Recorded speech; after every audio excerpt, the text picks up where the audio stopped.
1 Coríntios, capítulo 12. Carta de Paulo aos Coríntios, na primeira carta aos Coríntios.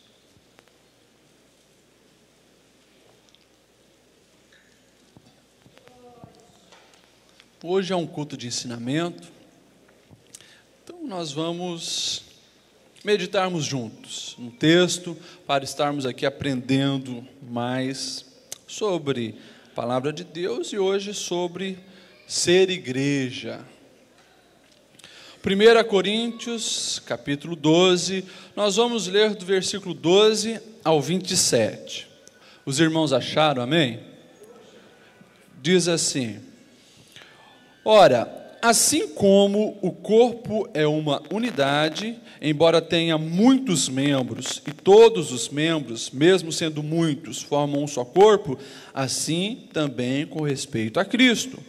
Pois em um só corpo todos nós fomos batizados em um único Espírito, quer judeus, quer gregos, quer escravos, quer livres, e a todos nós foi dado beber de um único Espírito. O corpo não é feito de um só membro, mas de muitos.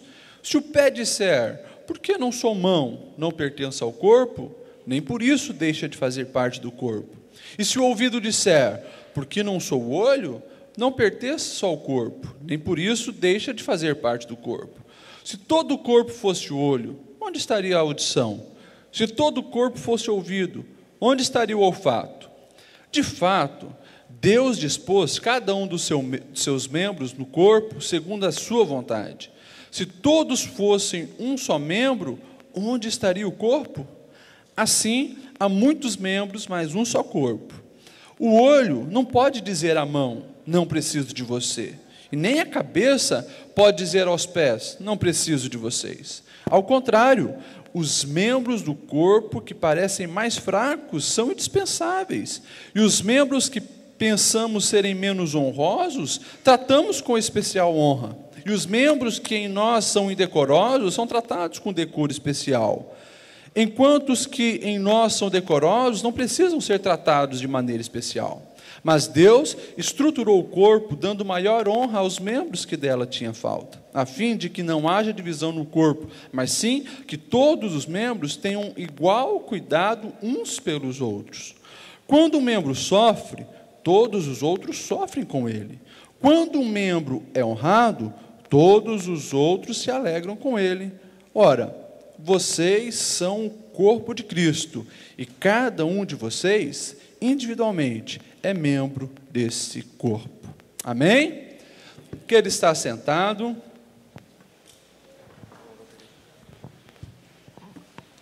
Nós estaremos meditando num texto que não é um texto, às vezes, muito fácil de entender.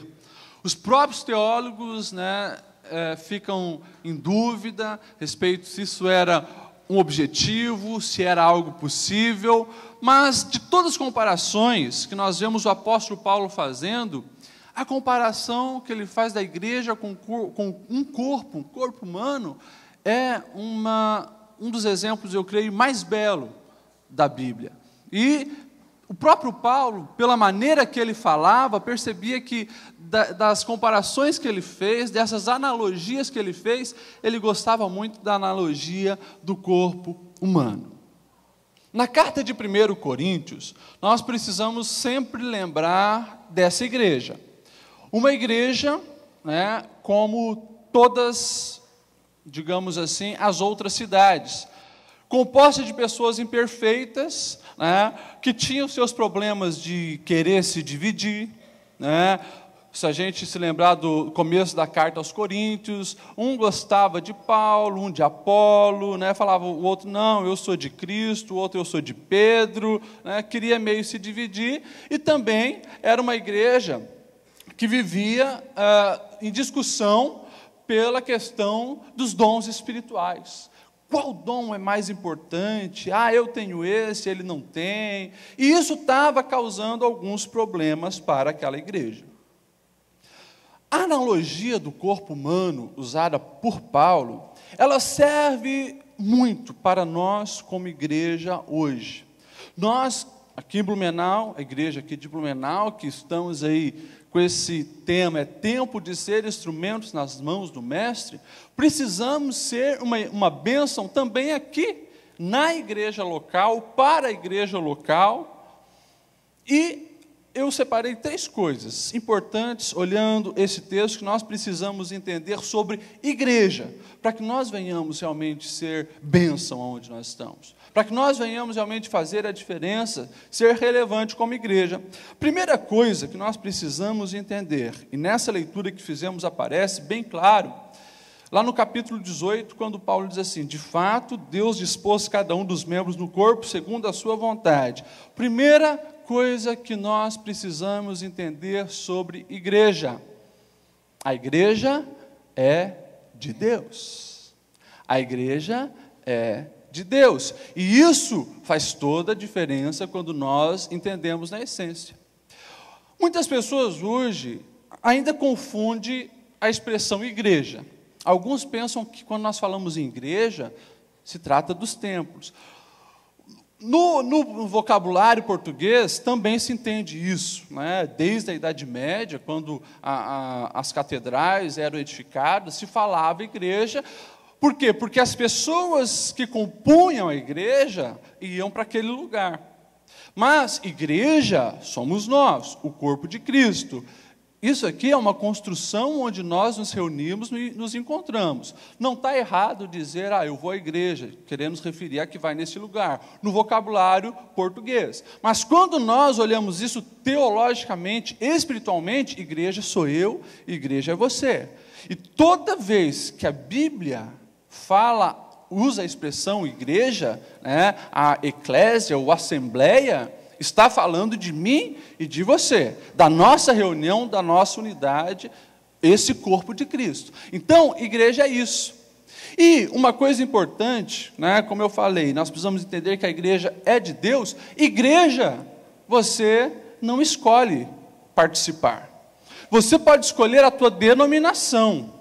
A nossa denominação é a Assembleia de Deus, que é uma igreja também, mas a igreja de Cristo não é a Assembleia de Deus só. Igreja de Cristo são todos aqueles salvos e redimidos pelo sangue de Jesus que o seguem.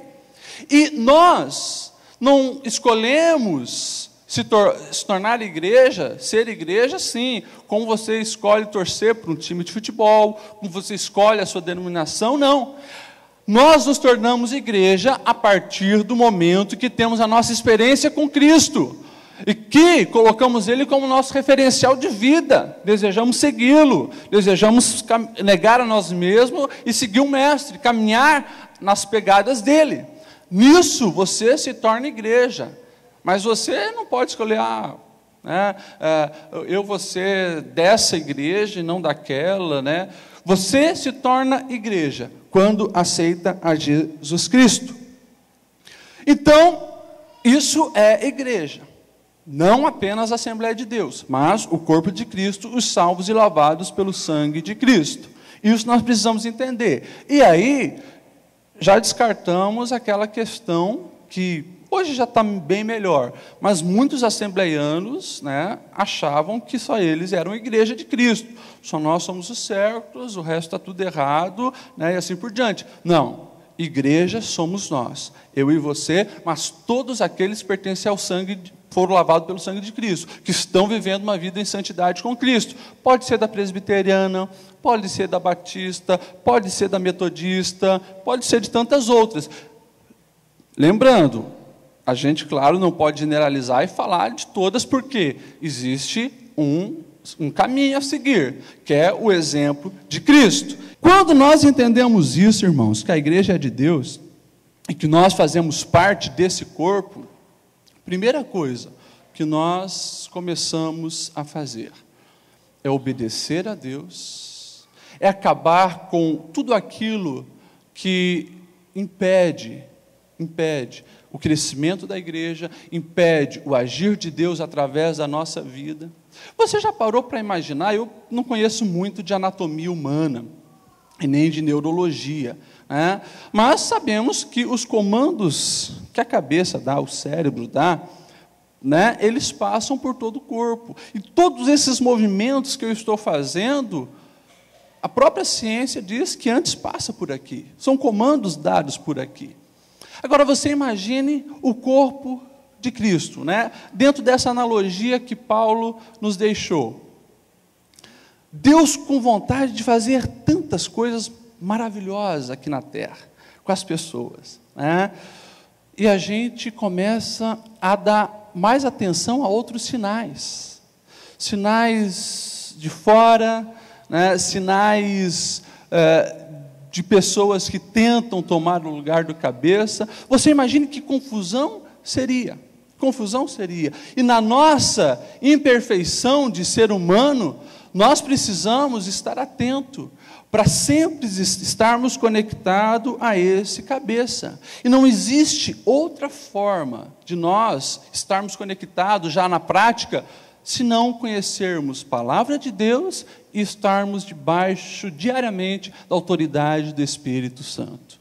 Se nós não tivermos com isso, nós não vamos entender quem é o cabeça, quem é a nossa autoridade, quem está dando o sinal, a quem devemos obedecer.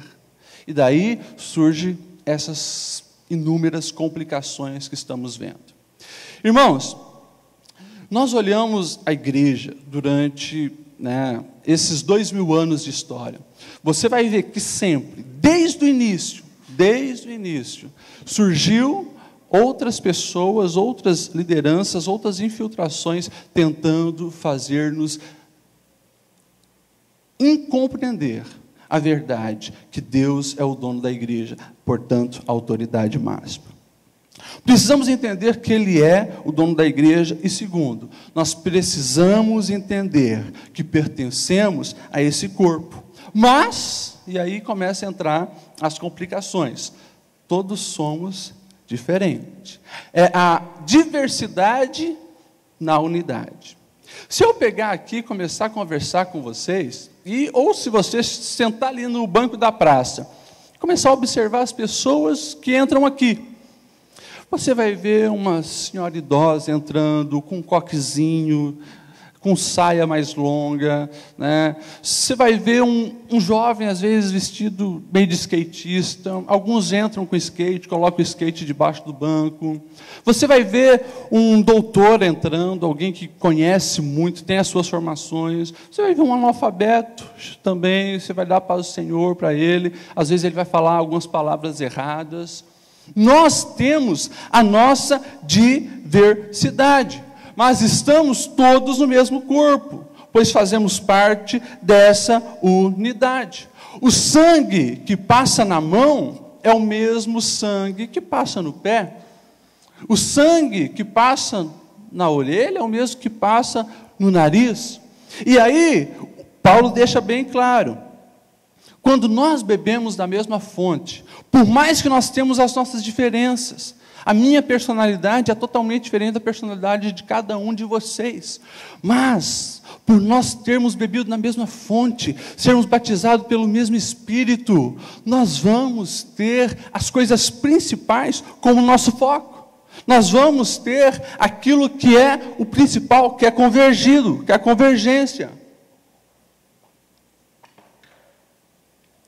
Quando nós estamos ligados nesse corpo, não importa as nossas diferenças. Importa que todos nós temos o coração num lugar maior. O coração na vontade de Deus. Nós estamos ali para obedecer aos comandos, ao controle daquele que é o nosso cabeça.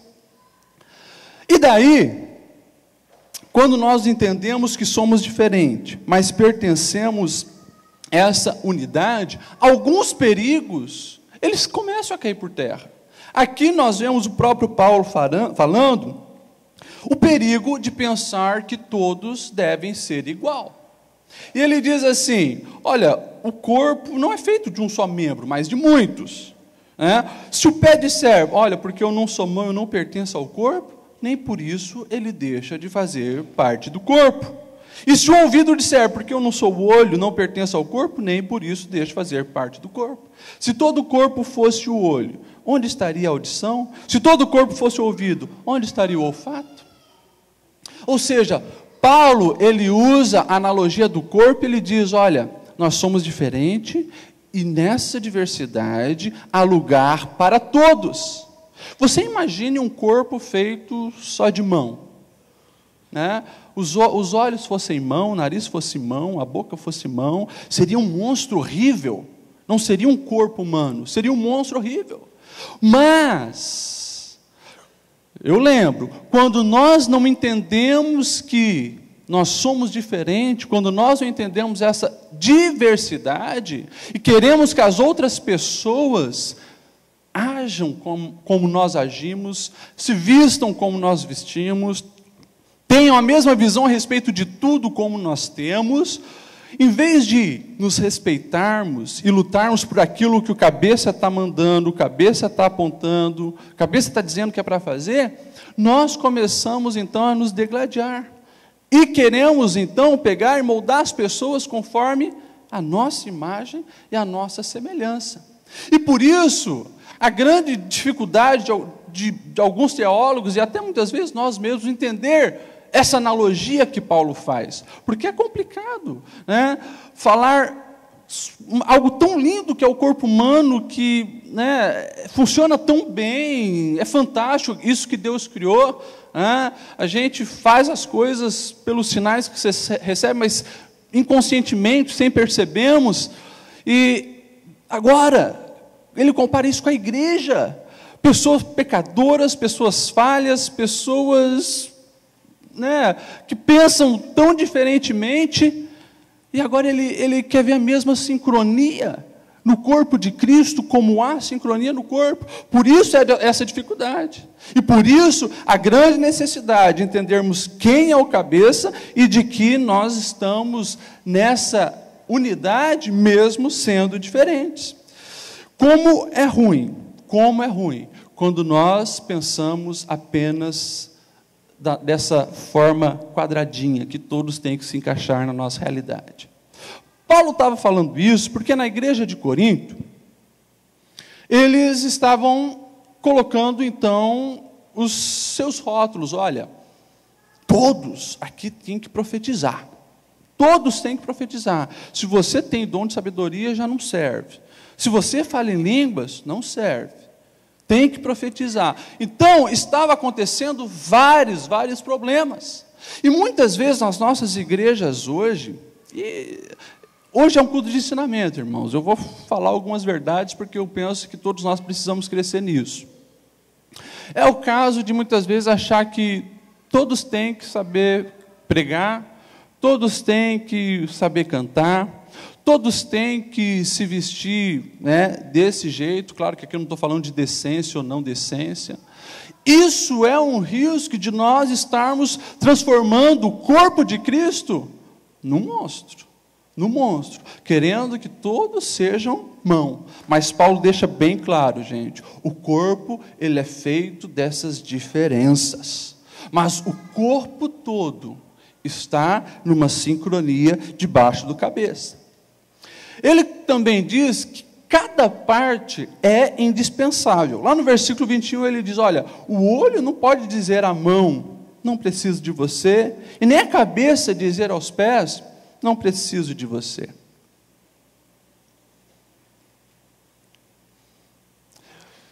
Uma vez, eu tinha acho uns 12 anos, eu tive a infeliz experiência de quebrar o braço.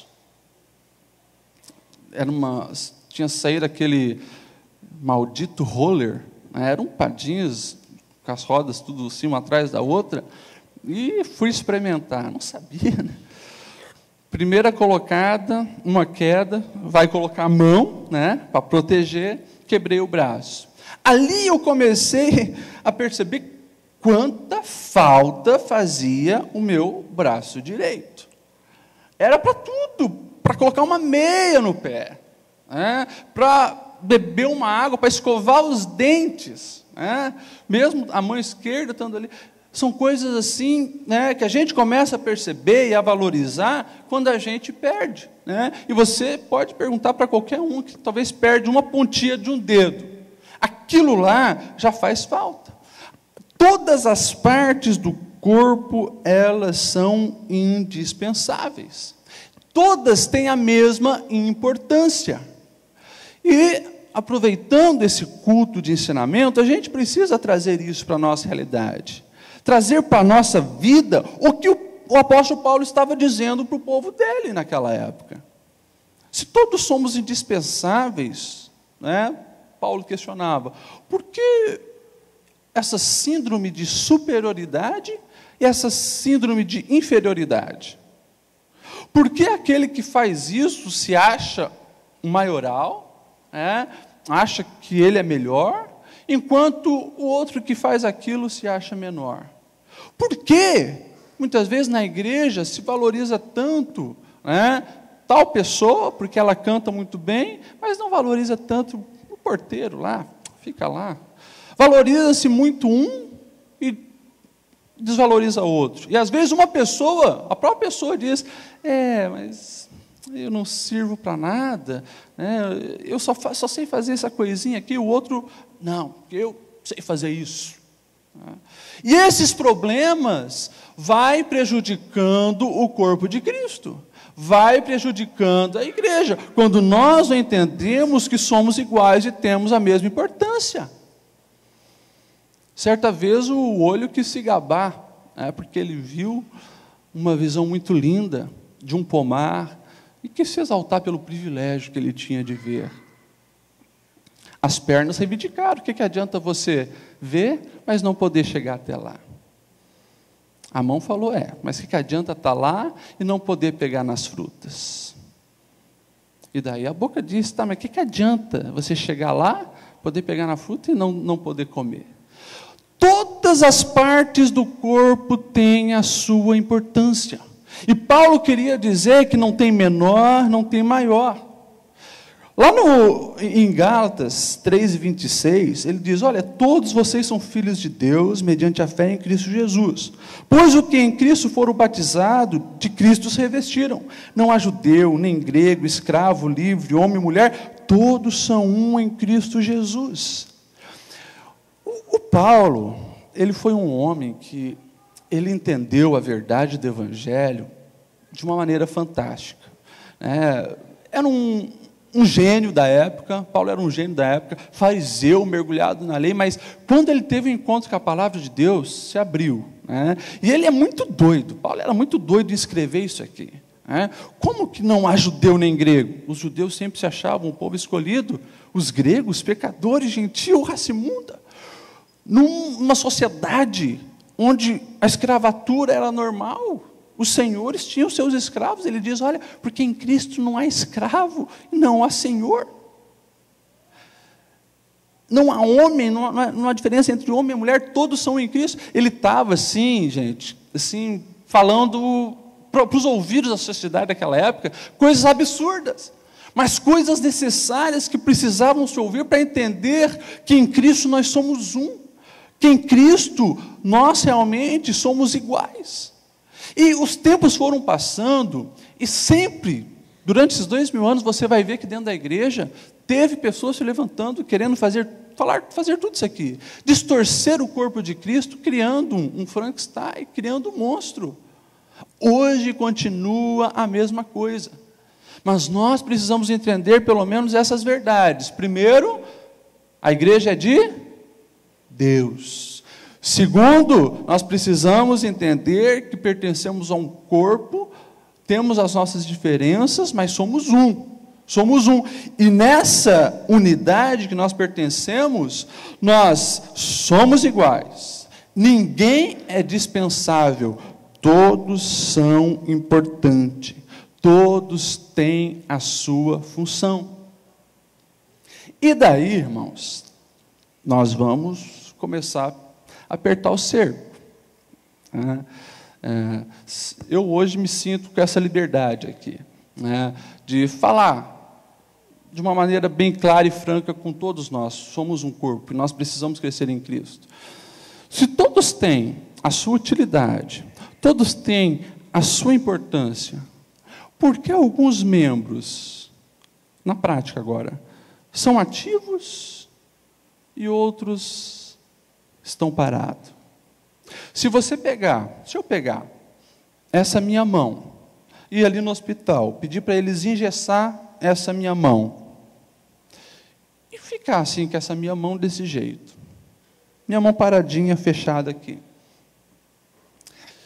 Passa meses, passa ano, se eu ficar 5 anos com a minha mão assim, o que vai acontecer com a minha mão?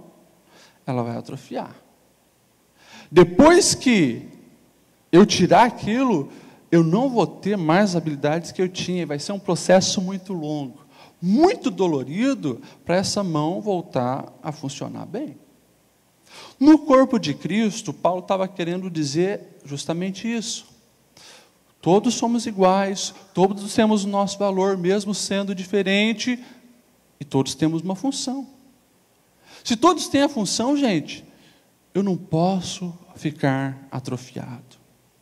Eu não posso ser apenas um crente de banco.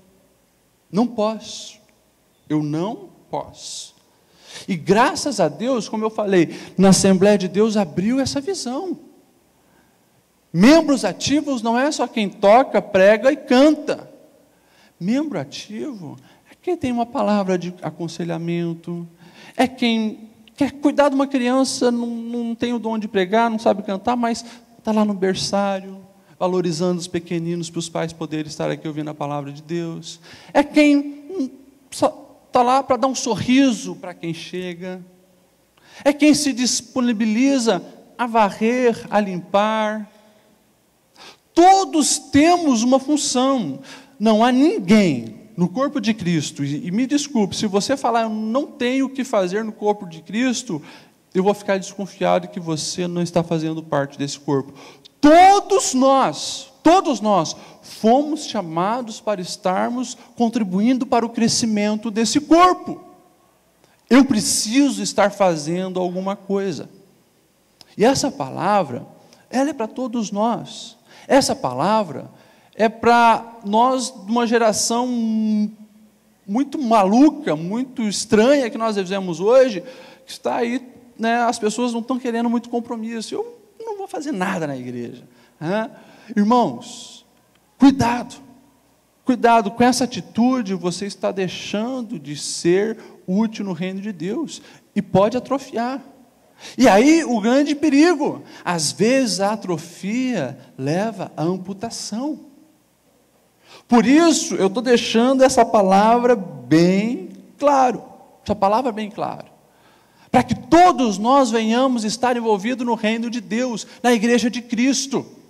Nós somos um corpo, é o corpo de Deus, é o corpo de Cristo, e eu tenho uma função, eu sou útil. E Paulo, ele chega assim a ser bem claro, gente, olha, alguns membros aí que se acham, né, inferiores, eles têm a sua importância fantástica, são muito importantes para o reino, não existe um é e o outro não é, todos precisam estar fazendo as suas funções. E quando alguém não faz isso, como eu digo, pode correr a amputação. E, infelizmente, a amputação, ela é péssima, tanto para o corpo, quanto para o membro. Hoje, eu tenho visto pessoas, né, que não querem estar congregando, pessoas que decidem, né, se isolar. Não, eu vou ler minha Bíblia em casa, eu vou dobrar meu joelho e orar em casa, fazer assim, viver a minha espiritualidade na solidão. Quando nós olhamos para os ensinos de Cristo, a gente vê a impossibilidade disso acontecer. O corpo de Cristo fala de unidade, todas as analogias que Deus usou falam disso, e quando nós nos isolamos, você está fadado a perder as habilidades da vida cristã. Todas as virtudes que Jesus ensinou só são possíveis no coletivo. E aí também a gente começa a olhar e ver a beleza da Trindade, a doutrina da Trindade. Tudo que Jesus ensinou precisa ser feito no coletivo. Como é que alguém é humilde sozinho? Não existe como você praticar a humildade sozinho. Como é que você é generoso sozinho? Como é que você exerce o perdão sozinho? Sozinho não vai ter lixa para te lixar, para te afiar. Sozinho você vai olhar no espelho e se magoar? Vai perdoar você mesmo?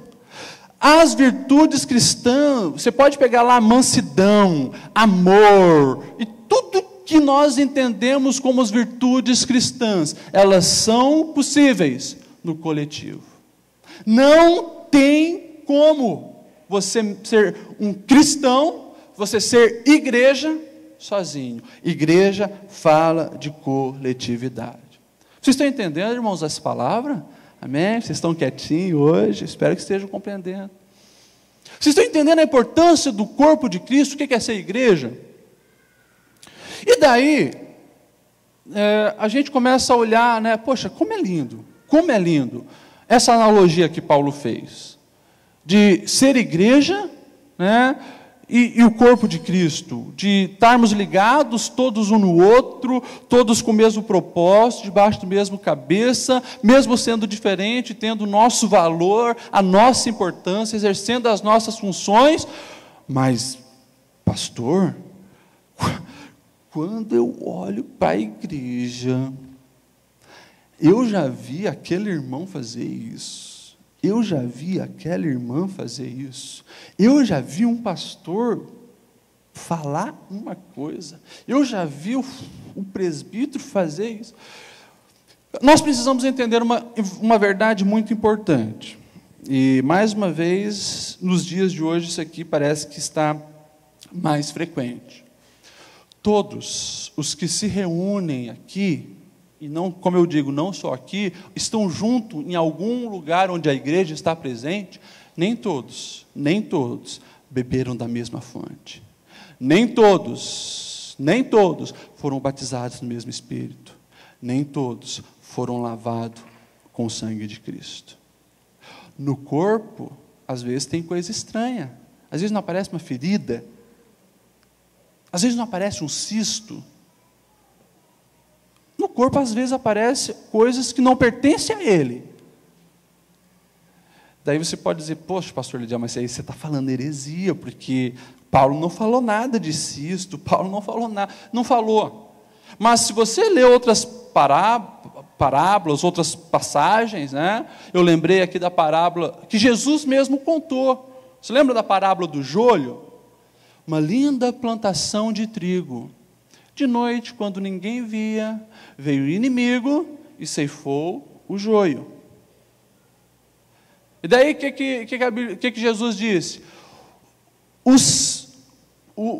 As pessoas que estavam plantando, os agricultores, ficaram apavorados. Não, vamos lá e vamos então olhar e tirar, né, tirar esse joio.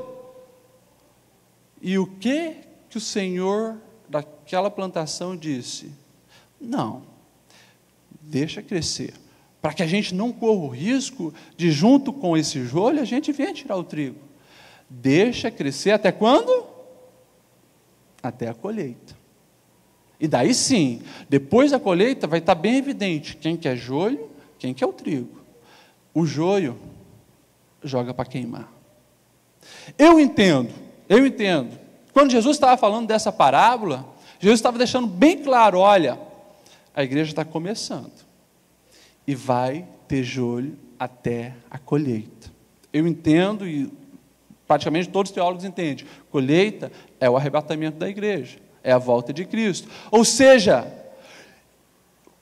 hoje tem joio na nossa igreja, amanhã vai ter joio na igreja dos nossos filhos, e até Cristo voltar vai ter joio. E quando nós olhamos para trás, meu Deus, quantos joios!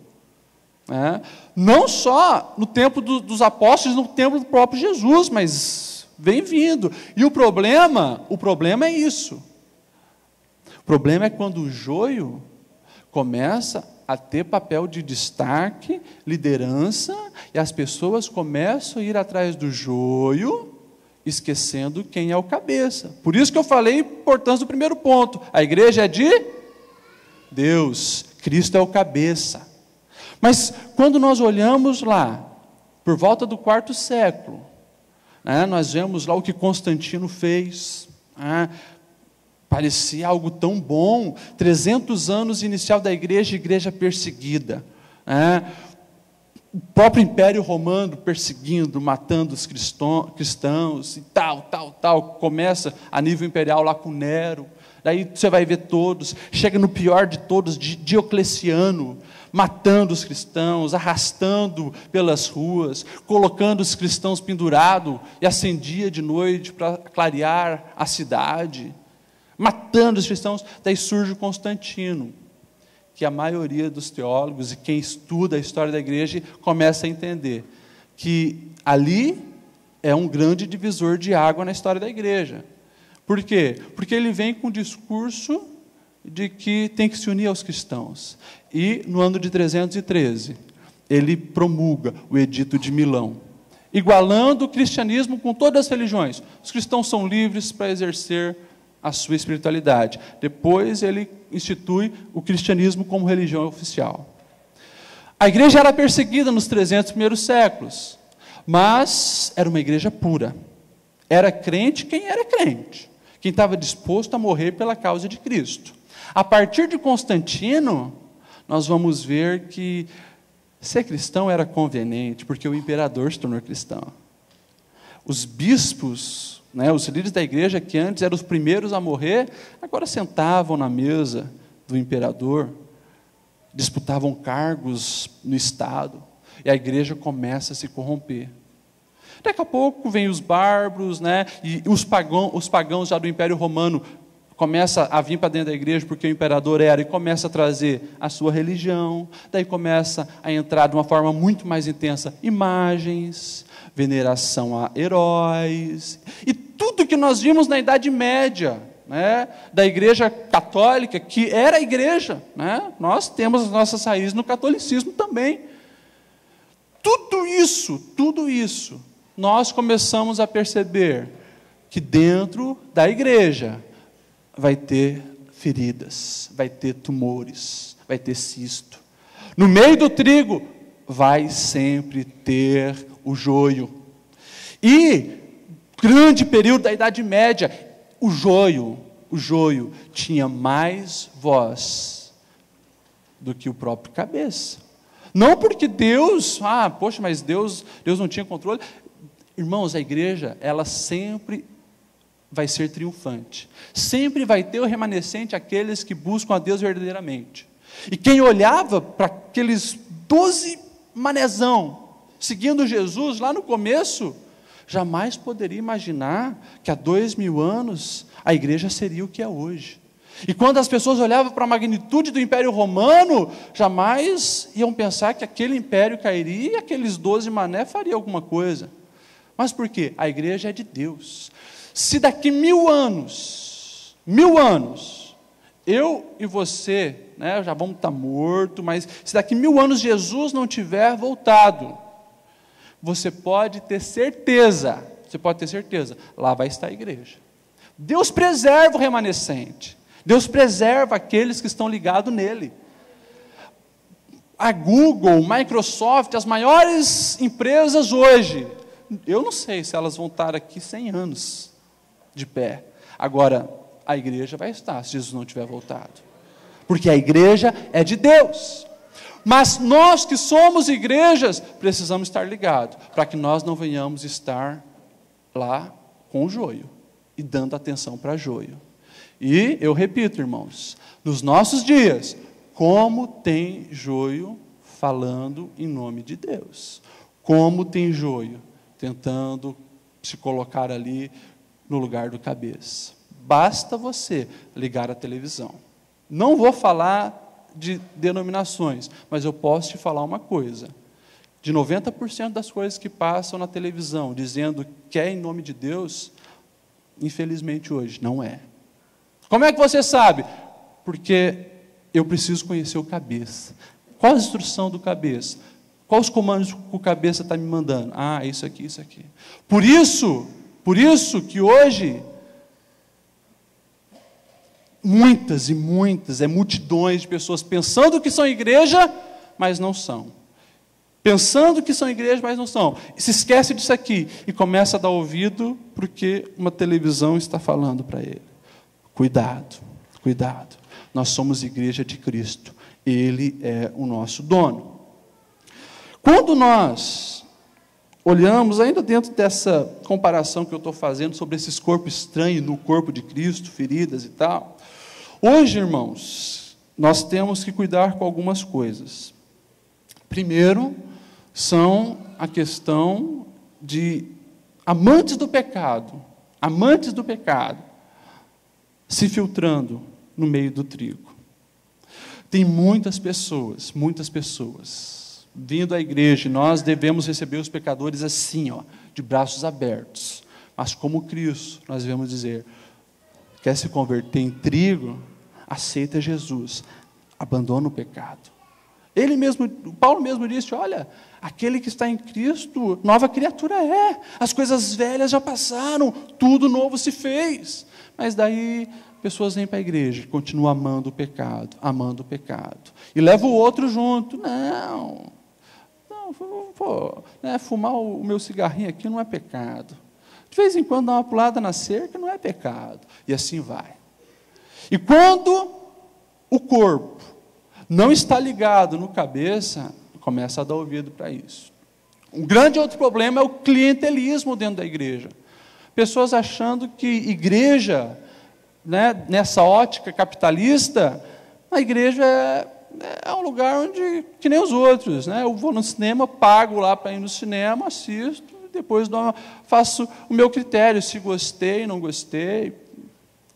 Alguns vêm aqui, dão oferta e acham que sim, é um cliente. E daí, depois também faz a avaliação, gostei disso, não gostei daquilo. O pastor, meia boca, não pregou nada. Esse louvor aqui se tornam fiscais. E nós não fomos chamados para fiscalizar, nós somos chamados para fazer. Nós somos chamados para fazer. Então, irmãos, eu poderia falar muitas outras coisas a respeito disso, mas a minha palavra para você, assim, dentro desse ponto esteja ligado no cabeça, porque a igreja é de Cristo, e lute para sempre ser corpo, para ser trigo. Não vai na conversa do joio, porque está cheio, está cheio. Como que eu sei diferenciar joio do trigo? Palavra de Deus, meditação nessa palavra e comunhão com o Espírito Santo. Quer ser instrumento na mão de Deus? Entenda que Ele é o dono da igreja, entenda que nós somos importantes nessa diversidade, que nós somos um, e, resumindo tudo que Jesus disse, ame o seu irmão. Ame o seu irmão. O Paulo, nessa comparação que ele faz, ele deixa bem claro, olha, você não vai ver uma mão cortando o pé e dizendo, não preciso mais de você. Você não vai ver. E tem aí a série do filme, Os Jogos Mortais, onde as pessoas às vezes têm que se amputar para se livrar. Mas aquilo é o último nível, muitos não conseguem, a maioria não consegue, por quê? Porque aquilo é importante para ela, ama aquilo. Eu amo o meu corpo, e toda hora os meus membros estão se interagindo, tudo funciona por essa interação. Não tem como eu estar cortando um braço, uma perna, e dizendo que não preciso dele. O amor é a essência de tudo. E como cuido bem do meu corpo. Eu cuido bem do meu corpo. A minha mão sempre está me lavando. Os meus pés sempre estão me conduzindo para onde eu quero ir. Todos os membros, na sua importância, na sua utilidade, militam para o bem disso. Para o bem dessa unidade, que é o meu corpo. E quando nós olhamos aqui, como igreja, Paulo deixa bem claro algumas coisas importantes. O cuidado um com os outros. Assim como o meu corpo, na sua interação, cuida uma parte da outra, nós precisamos estar cuidando um do outro. Ele diz assim no versículo 25, a fim de que não haja divisão no corpo, mas sim que todos os membros tenham igual cuidado uns pelos outros. Se você é membro de Cristo, irmãos, você não vai conseguir ver uma pessoa sofrendo, dos nossos que são membros da igreja. Você não vai ver uma pessoa padecendo sem você fazer nada. Quando eu espeto o meu dedo, essa outra mão já corre, já joga água, já está passando um remedinho. Cuidado um pelo outro. Isso evidencia se você realmente faz parte deste corpo. Você está cuidando de quem você conhece? Você está cuidando das pessoas que estão aí fazendo parte desse corpo? Cuidado, a valorização. E eu pergunto para você, quais são as atitudes de valorização de uma pessoa? Você se sente valorizado quando? Melhor, perguntando, você se sente valorizado quando? Ah, pastor, poxa, eu me sinto valorizado quando alguém me abraça e me diz, continua firme, que legal que você fez. Paulo está falando, faça isso um pelo outro. Eu vou correr aqui porque o tempo está indo. Né? Criando amizades, praticando o perdão, corrigindo uns aos outros. Isso, irmãos, isso aqui é estudo para mais de metro. Isso é o corpo de Cristo. E o amor, né, não foi só apenas Jesus que resumiu todas as leis, amarás a Deus e amarás o teu próximo. Jesus mesmo disse, olha, nisso saberão que sois meus discípulos, se amares uns aos outros. O amor, ele é a característica mais importante de alguém que está nesse corpo. O amor. Ou seja, eu preciso estar amando verdadeiramente quem está comigo nesse corpo. Nesse corpo. Para nós encerrarmos já, é uma palavra de ensinamento mesmo para cada um de nós, mas nós precisamos entender uma coisa, irmãos. Nessa crise que nós temos passado, de integridade, fidedignidade, da igreja cristã, onde muitos hoje têm se dito aí que são representantes de Deus, que são igreja, a gente sabe que não são nada. Eu e você, que somos corpos, temos a responsabilidade de darmos continuidade, crescimento a esse corpo. Eu e você hoje, nós somos os representantes de Cristo. Somos representantes de Cristo. E eu concluo essa palavra de instrução, reflexão, que tem falado comigo, com a simples conclusão. Como está a tua conexão com esse cabeça?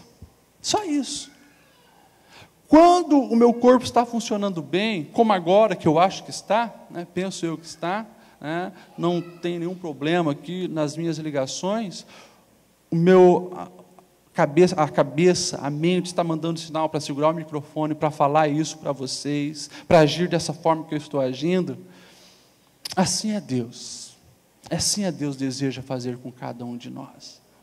Assim é Deus. Para você entender isso, todos aqui hoje já mexem com o computador. Você já mexeu no computador e no mouse, e parece que quando o mouse está desconfigurado, como é ruim?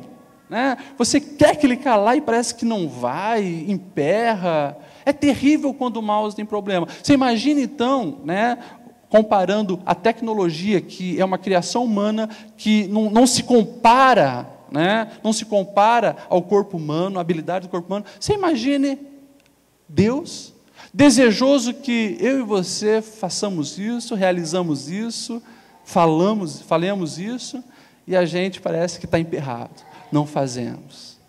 Irmãos, o desafio para cada um de nós hoje é para que sejamos corpo de Cristo.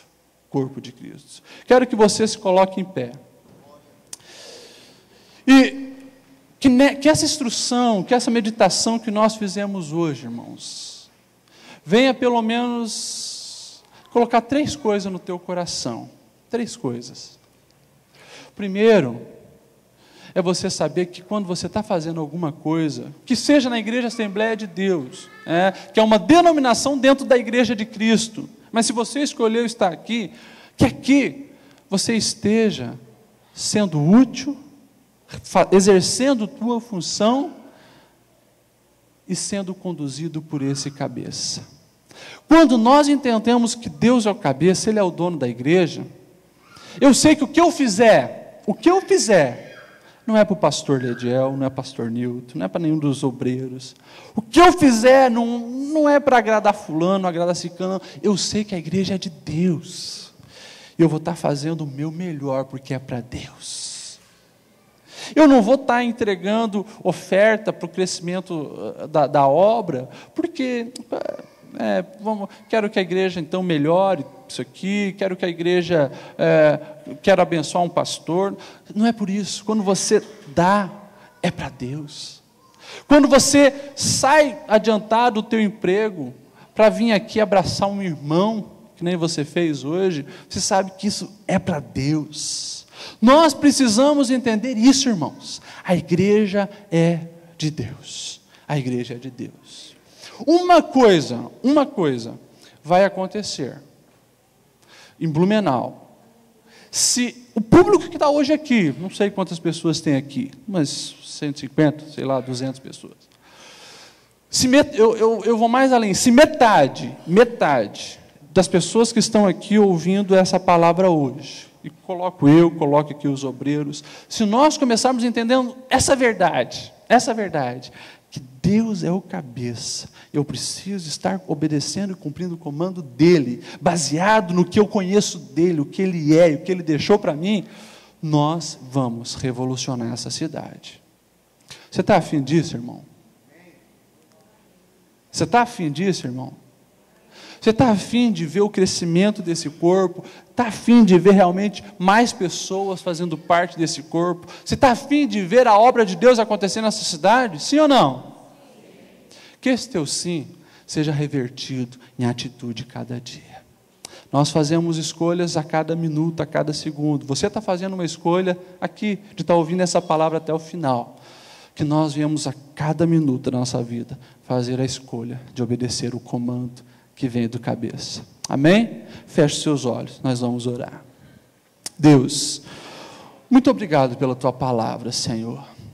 Muito obrigado pela palavra que Paulo deixou à tua igreja. Que hoje, assim como Corinto, Senhor, muitas vezes estamos divididos, muitas vezes não nos valorizamos, não nos cuidamos, muitas vezes, Senhor, estamos mergulhados na síndrome da inferioridade, outros da superioridade. Deus, que tudo isso venha cair por terra agora, em nome de Jesus. Nós queremos, Senhor, estar ligado em Ti, sabendo o que Tu desejas para a nossa vida. Portanto, Senhor, dá-nos disciplina para estarmos orando, buscando comunhão com o Teu Espírito Santo, estarmos, Senhor, também nos disciplinando para estudarmos a Tua palavra e Te conhecer mais e saber quais são os Teus comandos. Nós queremos, Senhor, fazer a diferença. Nós queremos fazer a diferença. Nos ajuda, Senhor, a não cair nas ciladas do joio, nas ciladas, Senhor, desses tumores, dessas doenças que têm tentado atrapalhar o crescimento da Tua obra, o crescimento desse corpo. Nos dá sabedoria, graça, autoridade, discernimento, pois nós queremos, Senhor, sermos instrumentos nas Tuas mãos, estarmos respondendo o comando, Senhor, na hora que é dada, da maneira que é dada. Essa é a oração de cada um de nós. Aonde há, Senhor, coração sincero, Senhor, que está concordando com essa palavra e com essa oração, inflame com o Teu Espírito Santo, que o Teu Espírito Santo esteja tomando, enchendo, guiando essas vidas, para que nós venhamos fazer a diferença em Blumenau. Assim nós oramos, pedindo em nome de Jesus. Quem concorda, diga amém. Amém.